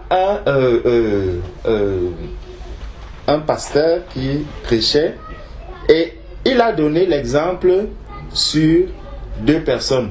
Il disait que qui est le plus fort entre celui qui est capable de déplacer 2 kilos et celui qui est capable de déplacer 200 kilos. Il parlait de l'amour. Et il a dit qu'il est facile de créer des problèmes. Il est facile de créer la zizanie, d'insulter. Il est facile de faire tout ce que nous pouvons imaginer, commencer à crier sur une personne. C'est très facile. Mais il est très difficile de demander pardon. Il est très difficile de venir s'humilier devant quelqu'un. Donc, en fait, le plus fort, c'est qui parmi les deux? C'est celui qui sera capable de venir demander pardon. Le plus fort, ça sera celui qui sera capable de venir s'humilier devant l'autre. Et c'est ce que Dieu justement nous dit ici, que tu as la victoire sur tes ennemis. Donc si mon mari est mon ennemi, en fait, pour que je sache que j'ai la victoire sur lui, il faudrait que je sois toujours la première à venir lui demander pardon. Là, je sais que j'ai la victoire sur lui. Si je suis incapable de demander pardon à mon mari, c'est que je n'ai pas encore la victoire sur mes ennemis. Et là, je suis en train de me tromper. Et là, je dois revoir un peu ma position. Si maintenant c'est le mari qui est incapable de demander aussi pardon à son épouse, ça veut aussi dire que mon épouse a encore de la victoire sur moi. Je ne sais pas si on comprend. Donc en fait, le plus fort, celui qui a la victoire, c'est celui qui est capable de se présenter à l'autre pour demander pardon. Et le plus faible maintenant, c'est celui qui est toujours prêt à créer des problèmes. Si dans un couple, nous voyons deux personnes, celui-ci, tac, une parole, l'autre est déjà à 10 paroles, tac, ceci, non, l'autre est déjà à ceci, automatiquement, avec l'Esprit de Dieu, je dois comprendre que celui-ci, c'est le plus faible. Donc celui-ci, en fait, même quand il va me dire, je suis déjà converti, j'ai ceci, mais l'Esprit de Dieu va m'attester que non. Ici, il y a encore du fruit qui doit apparaître. Il y a encore beaucoup de choses. Et ça doit amener maintenant l'autre personne, soit à mieux diriger la prière, sa prière, ou alors à voir comment est-ce qu'il peut l'amener à la maturité spirituelle. Donc, à comprendre vraiment quelle est la volonté de Dieu. Au verset 8, l'Éternel ordonnera à la bénédiction. Moi, c'est ce mot qui m'a touché ici. L'Éternel ordonnera à la bénédiction. Donc, c'est l'Éternel qui ordonne à la bénédiction. Dieu dit à la bénédiction, fais ceci. Et la bénédiction accomplit quelque chose. La bénédiction ne vient donc pas seule. Voilà. La bénédiction ne vient pas seule. Dieu donne un ordre à la bénédiction. Il dit, l'Éternel ordonnera à la bénédiction d'être avec toi dans tes greniers, dans toutes tes entreprises. Il te bénira dans le pays que l'Éternel ton Dieu te donne. Tu seras pour l'Éternel un peuple saint. Tu seras pour l'Éternel un peuple saint. Tu ne seras pas pour un homme. Tu ne seras pas pour ton mari. Tu ne seras pas pour la femme. Tu seras pour l'Éternel un peuple saint. L'église de Jésus, c'est une église qui est sans tache ni ride. Si tu es sans tache ni ride, tu ne l'es pas pour ton épouse. Tu ne l'es pas pour ton mari. Tu l'es pour Dieu. Tu l'es pour l'Éternel, pour Christ. N'oublions pas que le mariage finit sur la terre. Le mariage entre hommes, mari et femme, que nous sommes physiquement, il s'arrête ici. Dès que tu meurs, même la parole de Dieu nous dit que vous êtes séparés le jour que vous mourrez. Si l'un des partenaires s'en va, le mariage est fini. Le mariage sur la terre, il finit là. Donc, est-ce que je dois donc pouvoir perdre mon salut à cause, par exemple, des épreuves qui me viennent d'en face? Encore que, même ces épreuves qui viennent d'en face, si vraiment moi j'ai une personne en face qui n'est là que pour produire ces épreuves, elle est aussi là pour un but, comme le serpent était dans le jardin d'Éden. Donc, que toute situation puisse nous amener à ouvrir les yeux pour comprendre que autour de nous, comme on l'avait vu là dans Genèse, Dieu, lorsque Dieu crée Ève, il dit, je lui ferai une aide. Ça peut même être une aide pour passer les épreuves. Si mon épouse est une aide au travers de laquelle les épreuves vont constamment arriver, il faut que je sois capable de passer à ces épreuves et de grandir. Donc, le Seigneur nous dit, tu seras pour l'Éternel un peuple saint, comme il te l'a juré. Regardez, comme il te l'a juré. Lorsque tu observeras les commandements de l'Éternel ton Dieu et que tu marcheras dans ses voies. Il revient toujours là-dessus. Donc si tu t'éloignes déjà des voies de l'Éternel, si tu te détournes déjà du chemin du Seigneur, si tu sors déjà de sa volonté, si tu n'es plus connecté au Seigneur, tu ne peux plus bénéficier de cela. À certains moments, tu vas commencer à croire que tu agis encore avec l'Esprit de Dieu, alors que l'Esprit de Dieu n'est plus en train d'agir à travers toi, alors que le Seigneur est simplement en train de te regarder agir. Au verset 9, il dit: tous les peuples verront que tu es appelé du nom de l'Éternel et ils te craindront. Tous les peuples verront que tu es appelé du nom de l'Éternel et ils te craindront. Quand on regarde un peu dans 1 Pierre, je crois, ça doit...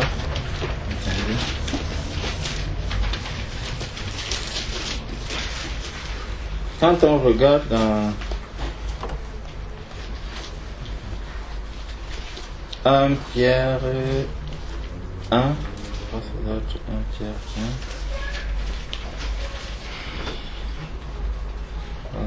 1, 1 Pierre 2, 1 Pierre 2 au verset 9.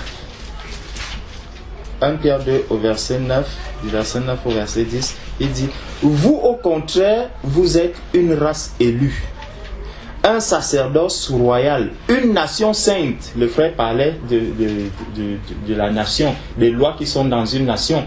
Nous sommes devenus une nation sainte.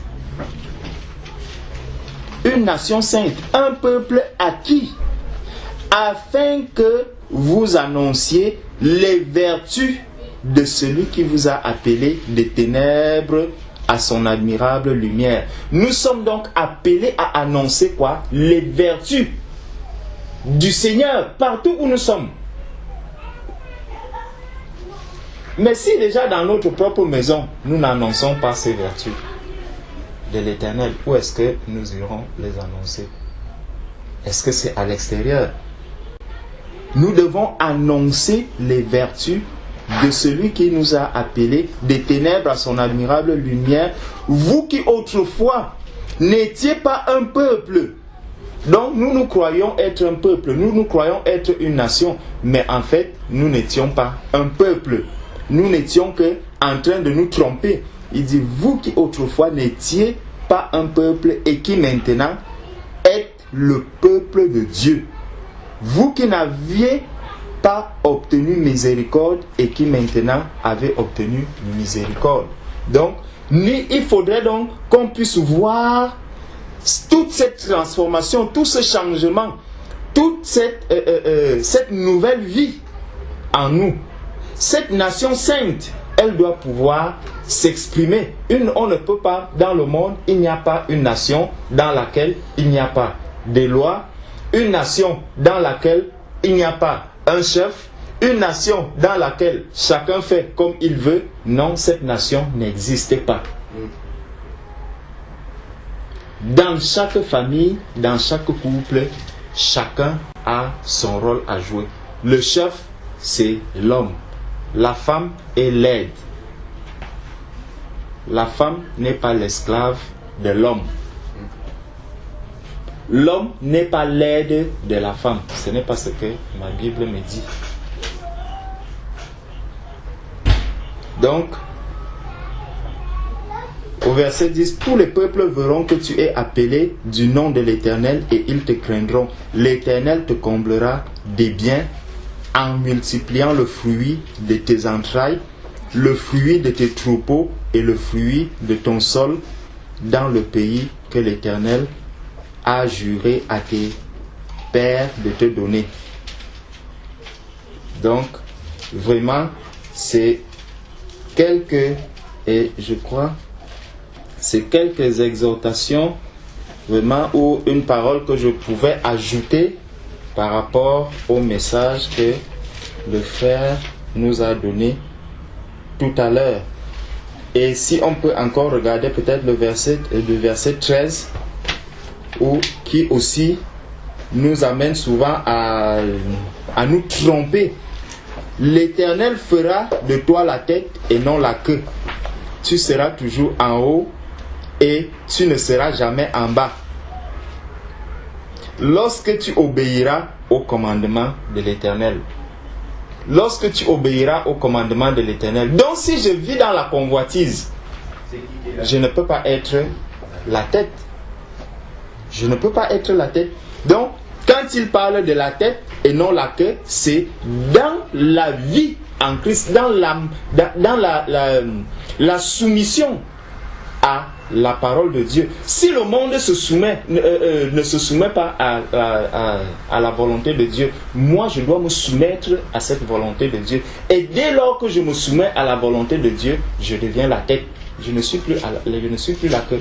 Ce n'est pas par rapport aux choses du monde, mais c'est par rapport à la soumission à la volonté de Dieu, au commandement de Dieu. C'est pour ça qu'il dit, qu'il vient encore donner, si tu obéis, tant que tu obéis au commandement de l'Éternel, là, je sais que je dois, et c'est ça, c'est ce que le Seigneur veut, qu'on arrive à la perfection, qu'on arrive vraiment au standard de l'épouse de Christ. Donc, vraiment, que le Seigneur lui-même nous aide à avancer. Amen.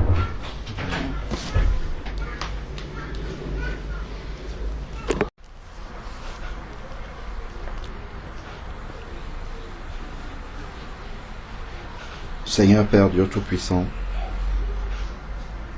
nous voulons te rendre grâce encore et bénir ton nom pour ta bonté que tu manifestes chaque jour à notre endroit. Seigneur Père, merci encore pour cette parole que tu envoies pour nous rappeler quelle est ta volonté par rapport au foyer chrétien, Seigneur Père éternel. Merci parce que tu nous rappelles encore que nous devons refléter la lumière du monde et être vraiment, Seigneur Père, le reflet de la relation entre Christ et l'Église. Éternel Père, viens encore agir dans chacun de nos cœurs, dans chacune de nos vies, pour que nous acceptions la mort de la croix, comme Christ, Seigneur Père, a accepté dans la douleur la mort de la croix pour devenir l'époux de l'Église. Amen. Seigneur Père, tu nous dis également dans Romains chapitre 6 que c'est dans la mort de Christ que nous avons été baptisés. C'est-à-dire que nous avons été plongés dans la mort de Christ. Éternel, tu nous enseignes ainsi par ta parole que le mariage est véritablement l'endroit où la croix s'exprime. Père, détourne-nous des compréhensions erronées de ce monde que nous avons reçu du mariage. Et que vraiment, Seigneur Père, par l'illumination de ton esprit et la compréhension véritable de ta parole, que nous ne nous trompions pas d'objectif dans le mariage, Seigneur Père éternel, mais que nous accomplissions la volonté pour laquelle tu as institué le mariage. Père, que cela soit une priorité et un objectif pour chacun d'entre nous qui avons déjà franchi le pas, Seigneur Père éternel, et que cela puisse également, Seigneur Père, être un fil conducteur pour ceux et celles, Seigneur Père, qui vont s'engager dans la voie du mariage. Éternel Dieu Tout-Puissant, Père, comme pour toute autre chose dans notre marche, Seigneur Père, nous avons besoin encore, Seigneur Père, que vraiment tu nous conduises par ton esprit, que vraiment, Seigneur Père, nous ayons conscience que le péché, Seigneur Père éternel, a été réduit à l'impuissance et que notre chair a été complètement clouée, crucifiée à la croix. Donne-nous, Seigneur Père, de pouvoir le réaliser dans notre mariage, Seigneur Père éternel, afin que la chair ne puisse plus s'exprimer et que pleinement nous puissions vivre par l'Esprit et avoir une relation parfaite, Seigneur Dieu Tout-Puissant, comme tu l'entends avoir avec ton Église, avec ton épouse, Seigneur Père éternel. Donne-nous véritablement d'écouter la voix de l'Esprit de laisser la chair, Seigneur Père éternel, dans la mort, et de pouvoir vivre pleinement, Seigneur Père éternel, le bonheur que toi tu as prévu pour le mariage, Seigneur Père. Que nous puissions devenir véritablement des lumières, le sel, Seigneur Père, pour ceux qui ne te connaissent pas. Éternel, viens et renouvelle encore notre pensée. À chacun personnellement, Seigneur Père, donne un enseignement précis, particulier par ton esprit, Seigneur Père éternel, afin que cela devienne manifeste dans notre vie. Amen. Père, si nous nous trompons d'objectif, Père, aide-nous à ne plus continuer à marcher dans cette voie-là, car cela est la voie de la mort, Seigneur Père éternel. Donne-nous, Seigneur Père, de changer de chemin pour nous mettre dans la voie qui mène à la vie et la vie éternelle, Seigneur Père. Car rien ne sert de remporter le monde, Seigneur Père, et de perdre son âme à la fin. Éternel, tu n'as pas prévu le mariage pour que cela puisse être un supplice. Tout comme tu n'as pas prévu que nous devenions ton Église pour vivre dans la souffrance, Seigneur Père éternel. Seigneur Dieu Tout-Puissant, tu as dit mon joug est léger. Père, nous savons également que le mariage, c'est quelque chose d'agréable, Seigneur Père, sinon tu ne l'aurais pas créé. Père, donne-nous de pouvoir le comprendre par l'Esprit et de pouvoir vivre le mariage par l'Esprit, Seigneur Père éternel, afin que ta gloire soit véritablement manifeste ici sur la terre. Au nom de Jésus-Christ. Amen. Amen.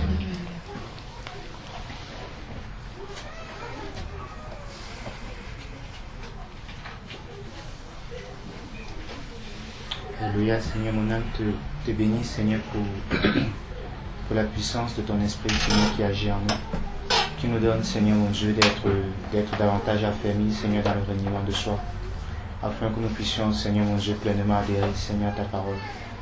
Seigneur, mon âme te demande à ce que tu puisses davantage illuminer, Seigneur, les yeux des cœurs dans les foyers, dans les couples. Ici, Seigneur mon Dieu, dans cette ville du Bourget, que tu puisses, Seigneur mon Dieu, véritablement restaurer, Seigneur mon Dieu, les cœurs dans la puissance, Seigneur mon Dieu, de ta parole. Que véritablement, Seigneur mon Dieu, la puissance de l'œuvre de la croix puisse agir, Seigneur, dans les membres du corps.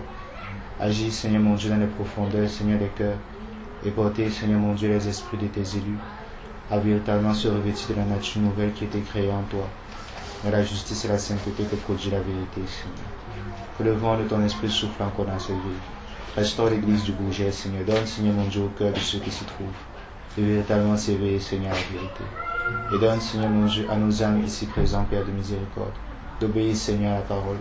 D'obéir, Seigneur mon Dieu, à la parole de la grâce qui agit, Seigneur, en nous, qui change nos pensées, nos sentiments, et qui nous porte d'être attachés à toi d'un cœur sans partage. Dans le nom de Jésus. Amen. Amen.